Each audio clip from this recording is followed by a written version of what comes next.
Yan, okay. Para maluwag tayo dyan, para makita yung picture talaga. Okay, ano ka na camera dyan na? Smile, dalawa lang yung 7 sleepwear mo. Alright, thank you very much. Okay, kids, palakpakan naman din ang ating dalawang 7 sleepwear. Okay, upo tayo, bebe. Upo tayo, dali. Upo tayo. Okay, move down po tayo sa ating 7 school supply. Tinatawagan si Jessery. Nasa si Jessery?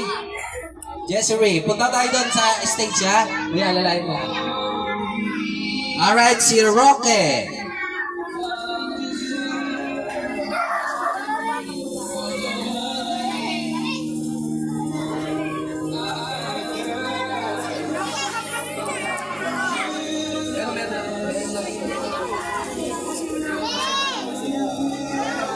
Nasaan na si Charmaine? Charmaine, huwag ka mga away. Bebe. Sige po. Wala pa. Si Angeline. Nasaan po si Angeline? Malapit na tayo.